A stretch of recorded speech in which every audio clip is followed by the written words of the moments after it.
ദേ ഇങ്ങോട്ട് നോക്കിയേ. ഞാനിപ്പോൾ ഉള്ളത് തിരൂർ പുതിയങ്ങാടി യാഹുന്തങ്ങൾ പാപ്പാൻ്റെ യാറത്തിന് മുന്നിലാണുള്ളത്. ഇപ്പം നിങ്ങൾ കാണുന്ന പോലെയല്ല നാളെ ഇവിടുത്തെ കഥ ഉണ്ടാവുക. നാളെ സീനൊക്കെ ആകെ മാറും ഗൈസ്. ഈ കൊല്ലത്തെ പുതിയങ്ങാടി നേർച്ച ജനുവരി 4, 5, 6 തീയതികളിലാണ്. 4-ാം തീയതി രാവിലെ BP അങ്ങാടി മാർക്കറ്റിൽ നിന്ന് ആരംഭിക്കുന്ന കഞ്ഞിക്കാരുടെ വരവോട് കൂടിയിട്ട് ഇക്കൊല്ലത്തെ പുതിയങ്ങാടി നേർച്ചയ്ക്ക് തുടക്കമിടും. പിന്നീട് വൈകിട്ട് ഒരു 4 മണിയോടനുബന്ധിച്ചിട്ട് തിരൂർ പോലീസ് സ്റ്റേഷൻ പരിസരത്തു നിന്ന് കൊടിവരവ് ഉണ്ടായിരിക്കുന്നതാണ്. കൊടിവരവിൽ ദഫ്മുട്ട്, കോൽക്കളി, ചീനിമുട്ട്, പിന്നെ കൊമ്പന്മാരും അണിനിരക്കും.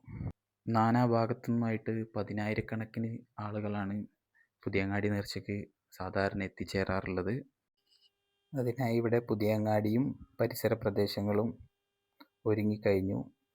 ഇനി നമുക്ക് ആ പ്രദേശങ്ങളൊക്കെ ഒന്ന് പോയിട്ട് കണ്ടിട്ട് വരാം.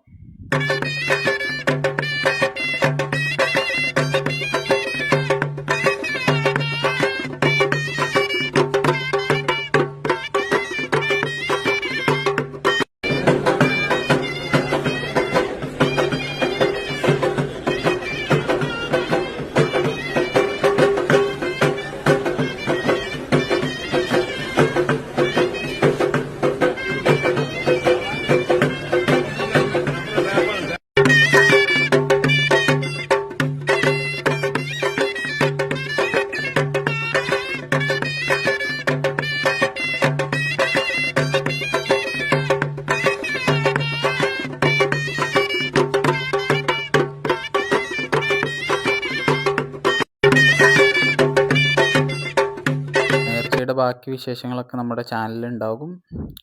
ഫോളോ ചെയ്തു കൂടെ കൂടിക്കൊള്ളി. അപ്പോൾ ഈ വീഡിയോ ഇത്രക്കൊക്കെ തന്നെ ഉള്ളൂ. Bye from Ashok.